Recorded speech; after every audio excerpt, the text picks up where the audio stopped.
Hey, what's going on? This is Sports Truth. I'm your host, Jordan Harris. Today we're talking about the Miami Hurricanes fall to Rutgers bowl game.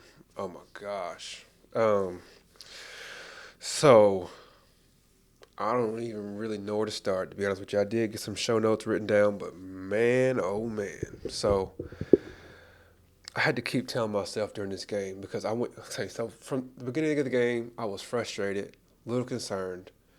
Then Miami went on a nice little run, 17-0 run. So I was really proud of the team, proud of the coaching staff because they showed some fight.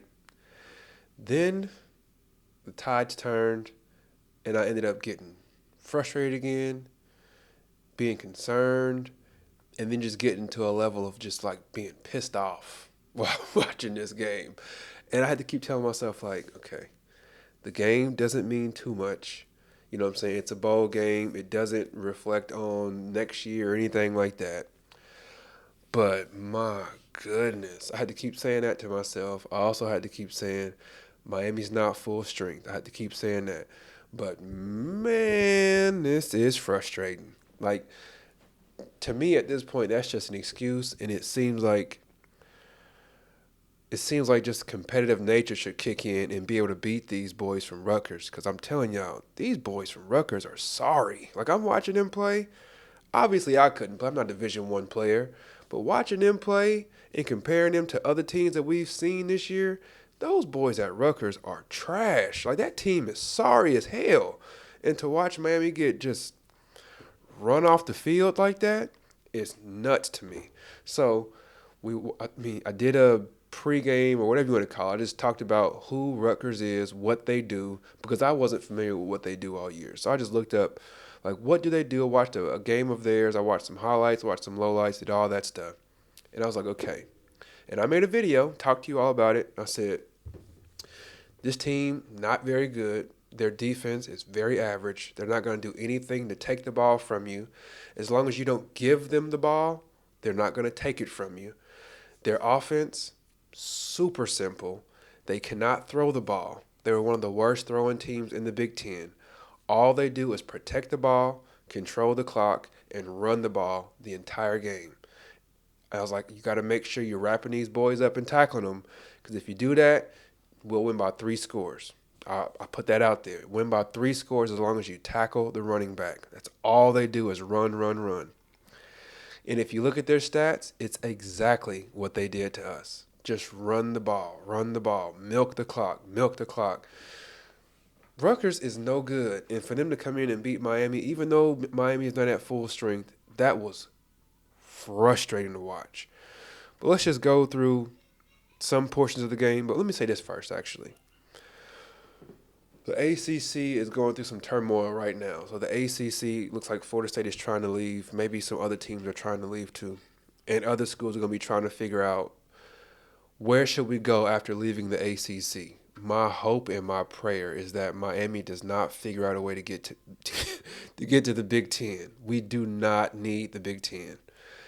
Their style of football is just the most snore fest football that I've ever seen witness. I can't stand watching Michigan, Michigan State.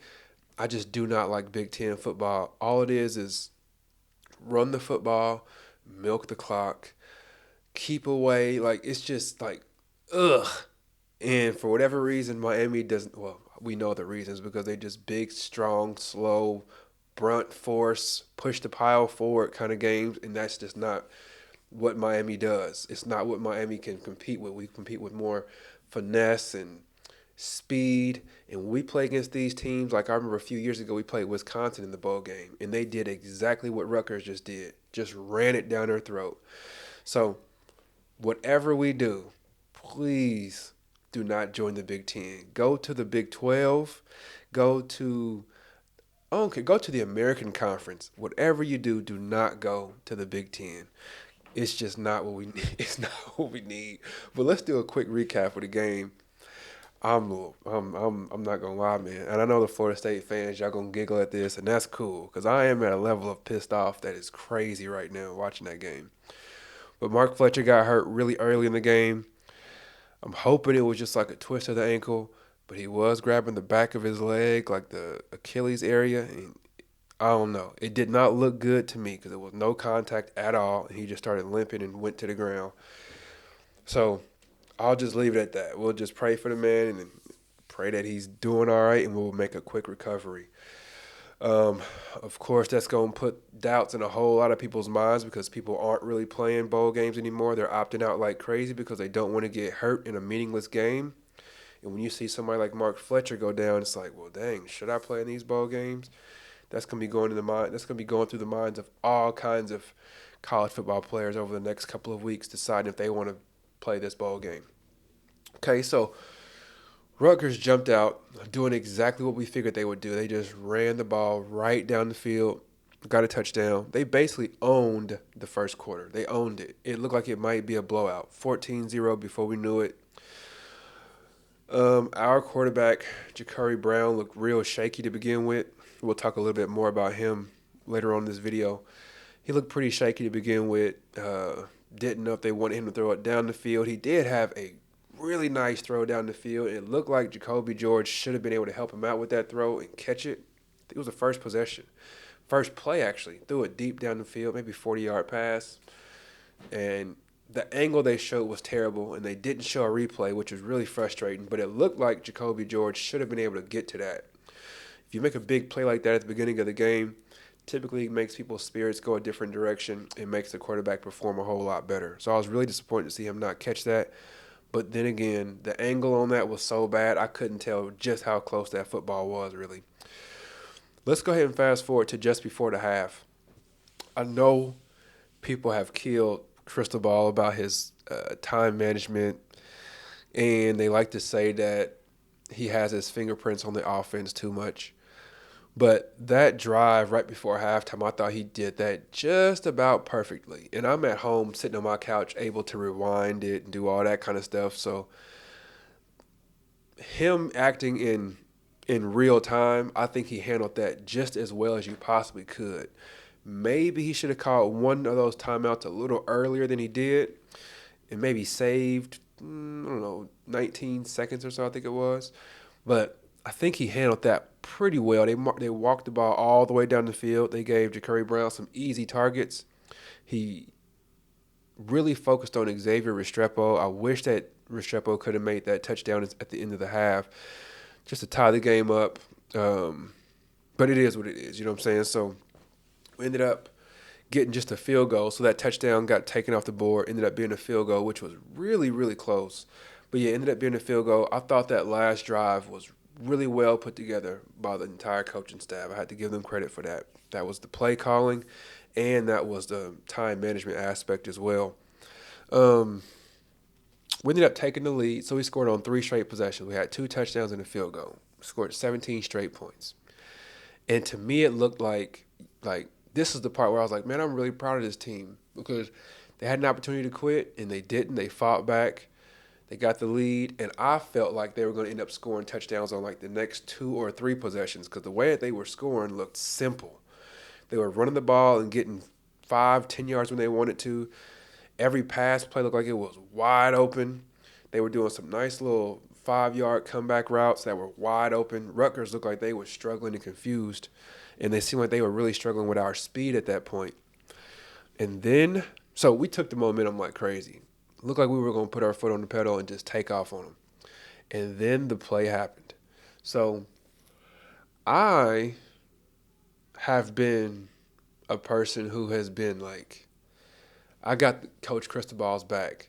People, I don't know if I will say they hate on him, but they are really quick to point out his issues, and they never point towards the positive things that he does. It drives me crazy. I'm a business owner. I have 100 and something employees, and I'm really big on telling people when they do something well. Don't just point out the negative stuff, but talk about when they do something well. So I've always had Cristobal's back, but what happened in this game was just I can't excuse it. You can't ignore it. So we had a punt in the second quarter. I don't remember how much time was left in the second quarter, but we had a punt in the second quarter.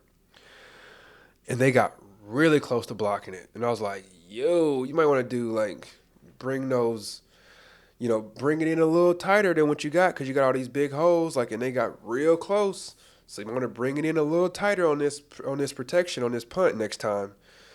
So third quarter, we're punting from our own end zone right back there, and I'm like, okay, they got really close to blocking the punt last time. And I'm looking at it, and I'm like, they got everybody bunched up on Miami's right side. All of their defensive players are bunched up on the right side, ready to run right through there. And I'm like, I'm sitting at my house looking at it. I know Cristobal's probably forgotten more things about football than I'll ever learn. But I'm sitting there looking at it, and I'm like, that doesn't look good. They got 7 players lined up over here, and we got like 5 players lined up on that side. So I'm like, that's not good. And then we also have the Australian punter. So he catches it, takes 15 to 20 steps, it seems, and then he finally punched the ball off. So I'm like, they lined up on Miami's right side. The punter's gonna catch it, and he's gonna run right to these 7 players that's lined up over there, and he's gonna punt it right into these players. Like, I saw that happen before it even happened. And I'm like, we better I was thinking, call timeout, stop that, don't let that happen. And man, they snapped it, and of course he runs right into him, punts it, block, touchdown. When that happened, I was furious. That's when I went from being just like a little concerned, frustrated, to plain pissed off. Because I'm like, that's going to kill the momentum that we established.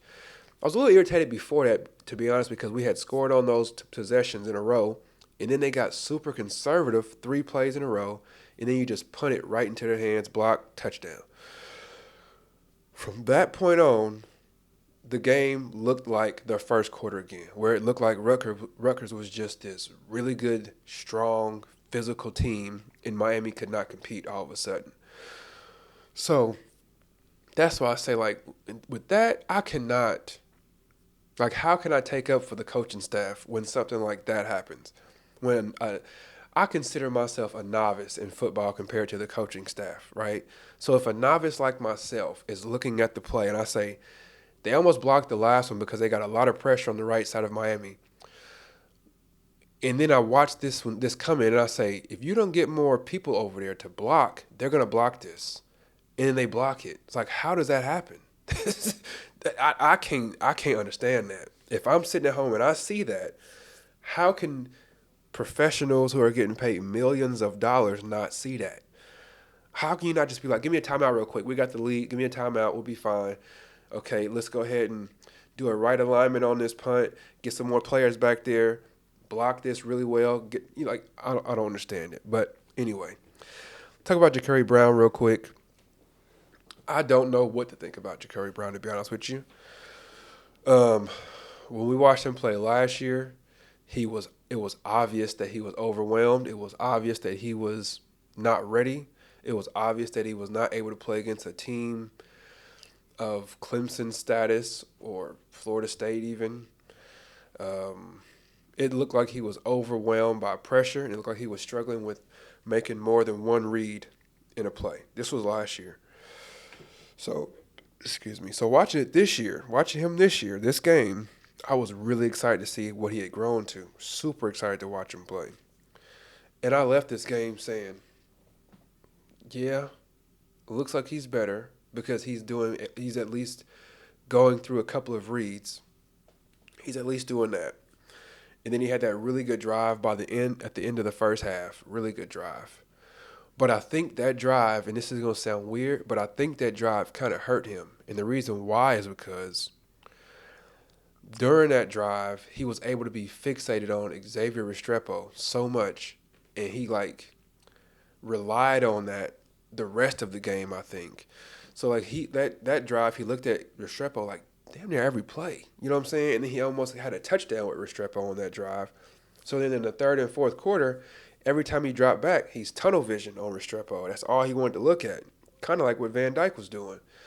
So it ended up, that really good drive before the end of the half ended up being a detriment to him, I think, for the rest of that game. Because he was just so fixated on him. Yeah. So I honestly don't know what to think of Ja'Cory Brown. The one thing that I would say is he does not look like a championship quarterback for next year. Maybe the year after that, but next year he can't be a championship quarterback. Just it's pretty obvious just to watch that.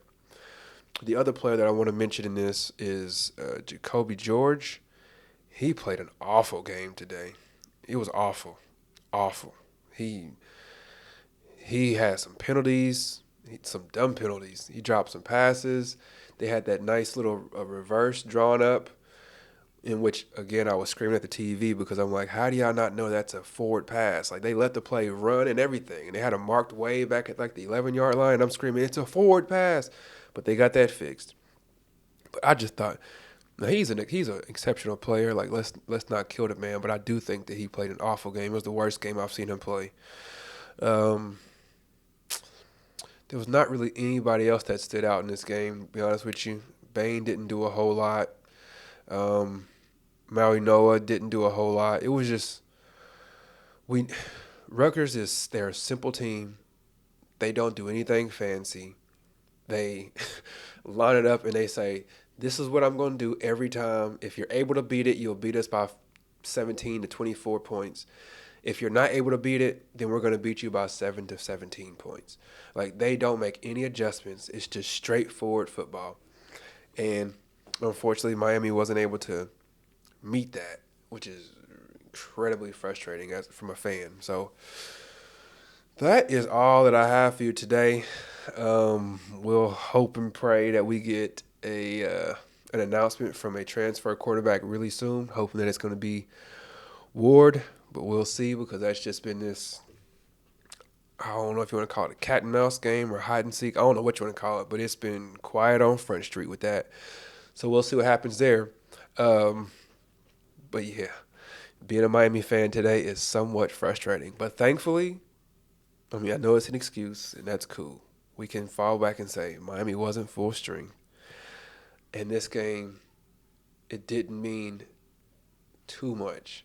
It does mean a lot to me because I know how much momentum means in college football, and I think winning your last game, it carries momentum into the offseason and carries momentum into the next season. But thankfully, it doesn't like it's not like the Georgia Tech game where it's like, oh well, our season is basically over because the season is over. You know what I'm saying? So it is what it is. But that's all that I got for you today. I'm just gonna go and maybe buy myself some shoes or something to get over this. Maybe go and I don't know, buy my wife some stuff. Even though we no go buy my kids some stuff. I don't know. I'm gonna go spend a couple $100, a few $100 maybe to get over this because this is frustrating, and that's typically what I do to get over this kind of thing. Is I just go spend a couple $100 or a few hundred. But anyway, that's what I got, man. Curious to know what y'all thoughts are on this game. Were y'all as frustrated as me, or did you just think it's not a big deal? It's the ball game. Whatever, get over it. Curious to know what y'all's thoughts are on that. But yeah, please do like the video, subscribe to the channel.